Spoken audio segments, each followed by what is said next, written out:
നമസ്കാരം, പ്രവാസി മലയാളിയിലേക്ക് ഏവർക്കും സ്വാഗതം. തിരിച്ചെത്തുന്ന പ്രവാസികളിൽ നിന്ന് ക്വാറന്റൈൻ ഫീസ് ഈടാക്കാനുള്ള സർക്കാർ തീരുമാനത്തിനെതിരെ പ്രവാസി ലോകത്ത് പ്രതിഷേധം ശക്തമാകുന്നു. വിദേശത്ത് നിന്ന് സംസ്ഥാനത്തേക്ക് മടങ്ങിയെത്തുന്നവർക്കുള്ള സൗജന്യ ക്വാറന്റൈൻ ഒഴിവാക്കിയെന്ന് മുഖ്യമന്ത്രി ഇന്നലെയാണ് വാർത്താ സമ്മേളനത്തിൽ അറിയിച്ചത്.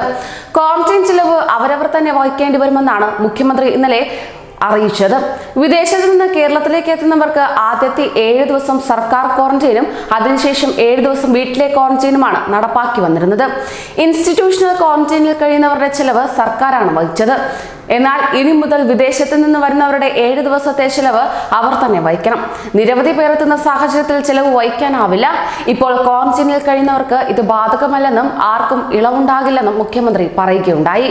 ഇതേ തുടർന്ന് പ്രവാസി ലോകത്ത് പ്രതിഷേധം ശക്തമായി ഉയരുകയാണ്.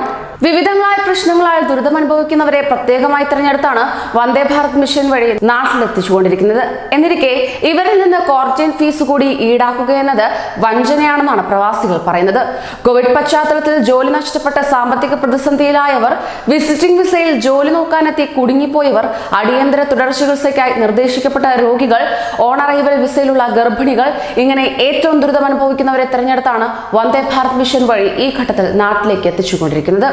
സംഘടനകളുടെയും വ്യക്തിയുടെയും സഹായത്താൽ ടിക്കറ്റിനുള്ള പണം ഒപ്പിച്ചാണ് ഇവരിൽ പലരും എത്തിച്ചേരുന്നത്. ഇത്തരക്കാരോട് ക്വാറന്റൈൻ ഫീസും വാങ്ങിക്കുക എന്നത് ക്രൂരതയാണെന്നാണ് പ്രവാസി ലോകത്ത് പൊതുവെ ഉയരുന്ന രോക്ഷം.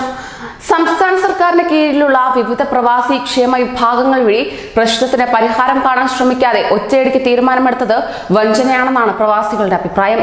പ്രവാസികളുടെ ദയനീയ സ്ഥിതി മനസ്സിലാക്കി സർക്കാർ ഈ തീരുമാനത്തിൽ നിന്ന് പിന്തിരിയുമെന്നാണ് പ്രതീക്ഷയെന്ന് പ്രവാസികൾ പറയുന്നു. കൂടുതൽ പ്രവാസി വാർത്തകൾക്കായി ഈ ചാനൽ സബ്സ്ക്രൈബ് ചെയ്യൂ.